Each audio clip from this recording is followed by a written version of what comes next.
જો આપણને સ્ત્રી જેવો પુરુષ નથી ગમતો તો આપણને પુરુષ જેવી સ્ત્રી ગમશે કોઈ દિવસ?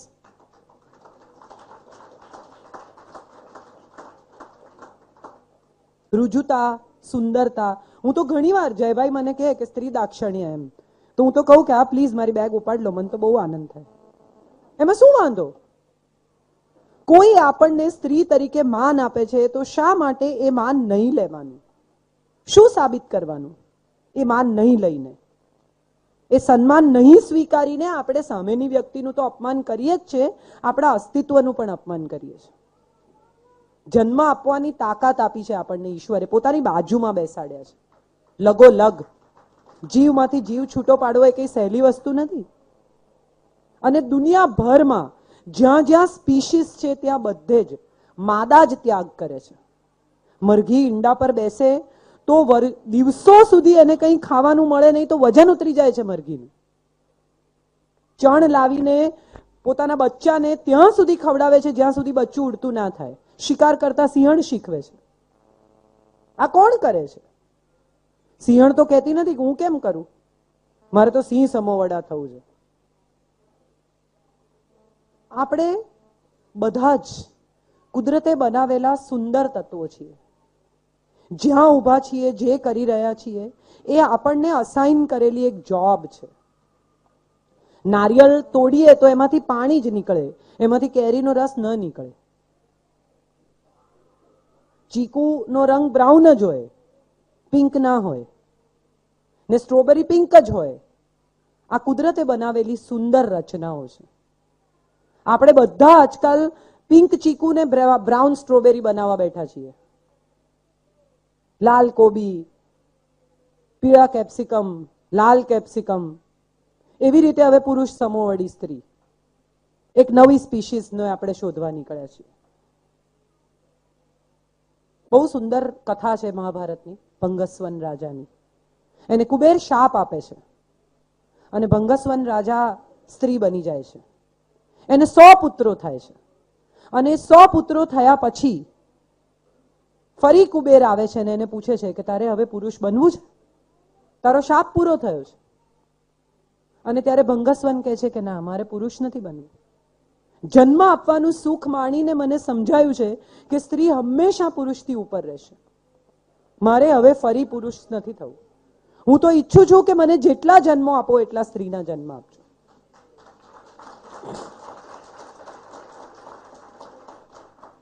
તકલીફ એ થઈ છે કે આપણે આપણી જાતનું ગૌરવ કરતા ભૂલી ગયા છીએ. જે લોકો સ્ત્રીને અબળા સમજે છે એનાથી વધારે નબળા કોઈ નથી. અને દુઃખની વાત એ છે કે સ્ત્રી જ પોતાને અબળા સમજવા માંડી છે. આપણે આપણી દીકરીને એમ કહીએ છીએ કે તું અમુક પ્રકારના કપડાં પહેરીને બહાર નહીં જા, કારણ કે લોકોની દ્રષ્ટિ સારી નથી. આપણે આપણી દીકરીને એવું કેમ નથી શીખવતા કે તારી આંખમાં એટલું તેજ હોય કે તને કોઈ હાથ તો શું લગાડી જાય? આ આપણે નથી શીખવતા. ગુજરાતની સ્ત્રીઓ સેફ છે એવી બધે જ વાત છે. રાતના 2 વાગે છોકરી એકલી ફરે તો વાંધો નહીં, આમ તેમ, ગુજરાતમાં કઈ પ્રોબ્લેમ નથી. એનું કારણ ખરેખર ગુજરાતની સ્ત્રી છે, ગુજરાતની પોલીસ છે? એનું કારણ ગુજરાતના પુરુષો છે. જે સ્ત્રીને છેડતા નથી. ગુજરાતનો પુરુષ ઘરમાં એ રીતે ઉછરે છે કે એને એવું શીખવાડવામાં આવે કે બહેનનું સન્માન કર, માની સાથે આવી રીતે ન બોલાય. આપણે ત્યાં હજી એ સંસ્કાર જીવે છે. આપણે ત્યાં આજે પણ પુત્ર વધુ કહેવાય છે. જે પુત્રથી વધુ છે એવી પુત્ર વધુ, કુળ વધુ, જે કુળને વધારે છે એવી વધુ. આ આપણા શબ્દો છે. આપણે ત્યાં આજે પણ સ્ત્રીનું સન્માન એ રીતે કરવામાં આવે છે. વહુ પરણીને આવે તો એના કંકુ પગલા કરાય છે. આપણે અનાજને ધક્કો નથી મારતા, આપણે કંકુ પગલા કરાવીએ છીએ. આપણા દેશમાં અને આપણા રાજ્યમાં સ્ત્રીનું સન્માન ખૂબ અગત્યનું છે. નજીક લઉં, પાછળ સંભળાતું નથી.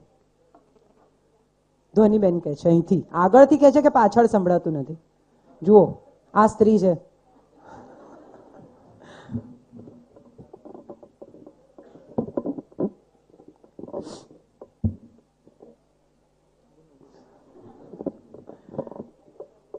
Thank you. હું પકડી રાખું તો વધારે સારું થશે. એવું કરીએ, જયભાઈ પકડીને બોલજો, મારી તો અડધી વાત એ લોકોએ નથી સાંભળી. હેલો, હવે ઓકે. હું તો અડધો કલાકથી તમારા લોકોના પક્ષમાં દલીલો કરતી હતી, તમે સાંભળી જ નહીં ને. બોલો, આવું છે.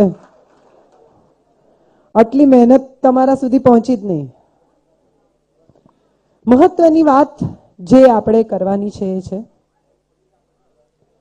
કે કુદરતે બહુ સુંદર તત્વોનું નિર્માણ કર્યું છે અને જે બન્યું છે એ ઉત્તમ જ બન્યું છે. સમજી વિચારીને દરેક વસ્તુનું આ જગતમાં નિર્માણ થયું છે. ફૂડ ચેઝર અને ફૂડ મેકર આવા બે વિભાગો આદિમ કાળથી પાડવામાં આવ્યા છે. એક શિકાર કરીને લાવે અને બીજા રાંધીને ખવડાવે. આ સૌથી પહેલી ખેતી સ્ત્રીએ શોધી. એને દાણા ફેંક્યા અને ઉગી નીકળ્યા તો એને સમજાયું કે આ ખેતી થાય છે, અનાજ રાંધી શકાય છે. અગ્નિની શોધ સ્ત્રીએ કરી. આ પરિસ્થિતિમાં જ્યારે અને સતત પોતાના કુટુંબ માટે જેમ સ્ત્રી વિચારે છે એમ પુરુષ પણ વિચારે છે. પોતાના બાળકના ભવિષ્ય માટે, પોતાની પત્નીની સેફટી માટે બચત કરવી, આ બધું જ જ્યારે સમભોગ અથવા સમભાગે ચાલે છે ત્યારે એક કુટુંબ સુખથી જીવી શકે છે. 51-49 પણ ભાગ નથી હોતા આમાં. આપણે ઘણીવાર નથી કહેતા કે બે હાથ વગર તાળી નથી પડતી. આ વાત આપણે ખરાબ વસ્તુ માટે જ કેમ વાપરીએ છીએ? આ વાત આપણે સુખ માટે કેમ નથી વાપરતા? સુખની પણ બે જણની જવાબદારી છે. સુખ ભોગવવાનો અધિકાર પણ બંને જણનો છે. આ વાત આપણે કદાચ ધીરે ધીરે ભૂલતા ગયા છીએ. સુકન્યાની કથા બધાને ખબર છે. એને ઘરડા પતિ સાથે પરણાવી દેવામાં આવી અને સુકન્યાએ જે દવા શોધી એનું નામ ચ્યવનપ્રાશ. એને પોતાના પતિને નવજીવન આપ્યું. ઘરડા બીમાર પતિને સાજા કર્યા એ સુકન્યા. અપાલાએ તપ કરીને સૂર્યમાંથી ઉર્જા મેળવીને પોતાના શરીરના ડાઘ દૂર કર્યા. આ કથાઓ એમનેમ નથી કહેવાય. નહીં ખબર દ્રૌપદી ખરેખર કૃષ્ણએ આવીને ચીર પૂર્યા હશે કે નહીં. હું તો હંમેશા એવું માનું છું ને જેટલું મેં વાંચ્યું છે એના પરથી એવું સમજી છું કે એનામાં એટલું બધું તેજ હશે કે દુશાસન એના કપડા ખેંચી જ નહીં શક્યો હોય અને લોકોએ એને ચમત્કારનું નામ આપી દીધું હશે. આ વાત બહુ અગત્યની છે. બળાત્કારો થાય છે એનું એક કારણ કદાચ એ પણ છે કે બળાત્કારના સમયે એક સ્ત્રી હિંમતથી એનો સામનો કરી શકતી નથી. એ ડરી જાય છે.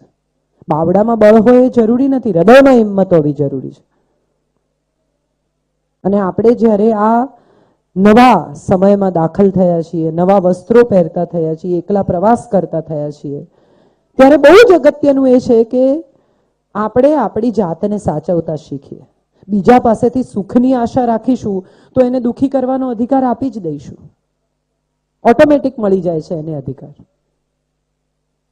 આપણું સુખ આપણા પોતાના હાથમાં છે. આપણી સલામતી આપણા પોતાના હાથમાં છે. અને કોઈની પણ સાથે યુદ્ધ કરવાથી આપણને સન્માન મળે છે, સ્વમાન મળે છે, સલામતી મળે છે. આપણે અમુક લોકોને પાઠ ભણાવી દઈશું, આપણે સીધા કરી નાખીશું.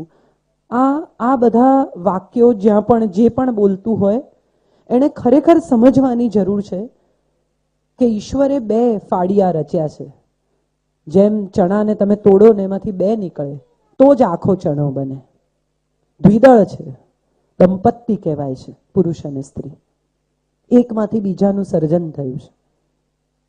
કેટલી મજાની વાત છે કે આદમની પાંસળીમાંથી ઈવ બનીને ઈવે જે સંતાનને જન્મ આપ્યો એ પુરુષ છે. ઈશ્વરે પણ આ કેટલું સરસ ગોઠવ્યું છે. આજે જ્યારે આટલી બધી સ્ત્રીઓ ભેગી થઈ છે અને એક નવી જ દિશાનો વિચાર કરી રહ્યા છે ત્યારે મારે એવું કહેવું જોઈએ કે સ્ત્રી હોવું એ ગૌરવ છે. આપી શકવું એ હિંમત છે. માફ કરી શકવું એ આવડત છે. સ્નેહ કરી શકવો એ તાકાત છે. માફ કોણ કરી શકે? જેનામાં સજા કરવાની તાકાત હોય. 3 ફૂટનો 4 ફૂટનો માણસ 6 ફૂટના માણસને એમ કહે ને કે જાઓ મેં તમને માફ કર્યા, તો એ કોમેડી દ્રશ્ય છે. પેલો હસીને જતો રહે કે બહુ સરસ, હો ભાઈ તમે મને માફ કર્યો, એ સારું કર્યું. ગાંધીજીએ કહ્યું છે કે અહિંસા નિર્બળ માણસનું હથિયાર નથી. લાઠી રાખતા હતા પણ ફટકારવા માટે નહોતા રાખતા, જરૂર પડે તો ઠોકી દેવી એટલા માટે નહોતા રાખતા. અહિંસા એ નિર્બળનું હથિયાર નથી. અહિંસા એનું હથિયાર છે જે હિંસા કરી શકે છે પણ કરતો નથી. માફ એ કરી શકે જે સજા કરી શકે છે પણ કરતો નથી. પાવર એ સામેનાને દબાવી દેવામાં, કચડી નાખવામાં, પ્રૂવ કરી દેવામાં નથી. પાવર તો એમાં છે કે તમે સંયમ રાખીને નહીં બોલવાનું ન બોલો. આપણે બધા જ જ્યાં નથી બોલવાનું ત્યાં બોલીએ છીએ અને જ્યાં ચૂપ રહેવાનું છે ત્યાં વધારે બોલીએ છીએ. જ્યાં ખરેખર બોલવાની જરૂરિયાત ઊભી થાય છે ત્યારે બધા ચૂપ થઈ જાય છે. આટલા બધા સ્કેમ આ દેશમાં થઈ રહ્યા છે. નારી શક્તિ જો ખરેખર હોય અને જો એમ્પાવરમેન્ટ હોય તો 49% વોટ સ્ત્રીઓના છે. કેટલી સ્ત્રીઓ વોટ આપીને સરકાર બદલવા માંગે છે? અગત્યનું છે. શક્તિ માત્ર પુરુષ સાથે ઝઝુમવામાં નથી. શક્તિ બીજી ઘણી જગ્યાએ વાપરી શકાય એમ છે. ઘણી સ્ત્રીઓને બાળક નથી હોતું ત્યારે અફસોસ કર્યા કરે. એ સ્ત્રીઓ કેમ અનાથ આશ્રમમાં જઈને એ બાળકોની માં નથી બનતી કે જેને ખરેખર માની જરૂર છે? આ અભાવ જેને છે એને આપી શકવાની આવડત બહુ અગત્યની છે. અને આ જ્યાંથી આવ્યું છે એ આપણા પૂર્વના, આપણી સંસ્કૃતિના, આપણા દેશના મૂળ છે.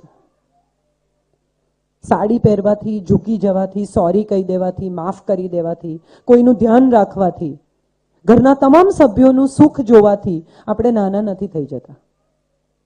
આ એ જ કરી શકે છે જેનામાં શતાવધાની હોય. આપણે કેટલી બધી સ્ત્રીઓને ઓળખી છે કે આમ ફોન હોય, રોટલી વણતી હોય, પતિનું ટિફિન ભરતી હોય, એમાં વચ્ચે કુરિયર આવે તો સહી પણ કરી આપે, એમાં વળી દીકરાની બુક પણ શોધી આપે, એમાં સાસુનો ટુવાલ પણ મૂકી આવે અને ફોન ચાલુ જ હોય. ભલે મમ્મીનો એનો વાંધો નહીં.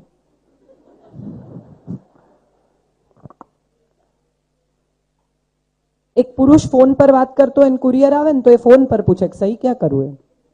હે ના, તમને નહીં. બે કામ પણ ભેગા નથી થતા.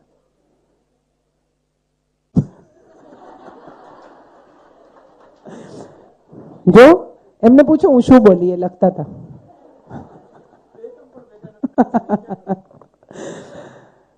ટૂંકમાં અગત્યની વાત એ છે કે આપણે બધા જ એકબીજા સાથે સહકારથી, સ્નેહથી જીવવા સર્જાયા છીએ. કોઈ એમ્પાવરમેન્ટ એવું નથી શીખવતું કે બીજાને કચડી નાખો. કોઈ એમ્પાવરમેન્ટ એવું નથી શીખવતું કે બીજા નકામા છે ને આપણે જ કામના છીએ. કોઈ એમ્પાવરમેન્ટ, કોઈ શક્તિ એવું નથી શીખવતી કે સામેની વ્યક્તિનો નકારાત્મક રીતે એને હેરાન કરીને, એને દબાવી દઈને, એની સાથે યુદ્ધ કરીને જીતો. જીત તો એ છે કે સામેનો માણસ તમને સ્નેહથી, તમને વાલથી ચાહે. આ દુનિયાના તમામ કામો સમજદારીથી થાય છે, સ્નેહથી થાય છે, આદરથી થાય છે. બાકી જો બાંધી શકાતા હોય અને માણસ આપણા થઈ જતા હોય તો તમામ પત્નીઓ લગ્નની સાથે જ કરિયાવરમાં એક દોરડું લેતી આવે. પહેલા જ દિવસથી કામ એ કરો કે બાંધી દો. માણસ લાગણીથી આપણો થઈને રહે એમાં મજા છે. અસલામતી કઈ વાતની છે? કોઈ બીજાને ચાહશે એની? ફોન કેમ ચેક કરવા પડે? તપાસ કેમ કરવી પડે? કોઈ બીજા સાથે વાત કરે તો આજ સુધી મોબાઈલમાંથી કોઈ કૂદી પડ્યું એવું મેં નથી જોયું. કઈ અસલામતી આપણને પીડે છે? હું આજે સવારે જ કહીને આવી છું કે જો એવો ભય હોય કે કોઈ બીજાને ચાહશે, આપણને જો એવો ભય હોય કે કોઈ બીજી એને ગમી જશે, તો હું તો સાચા હૃદયથી ઈચ્છું કે એમને એમ કહેવાનું કે જાઓ બજારમાં ભાવ પૂછી આવો. કોઈ આટલો પ્રેમ કરે, કોઈ આટલું ધ્યાન રાખે, કોઈ આટલું સાચવે, કોઈ આટલા નખરા ઉઠાવે તો ત્યાં જ રહેજો.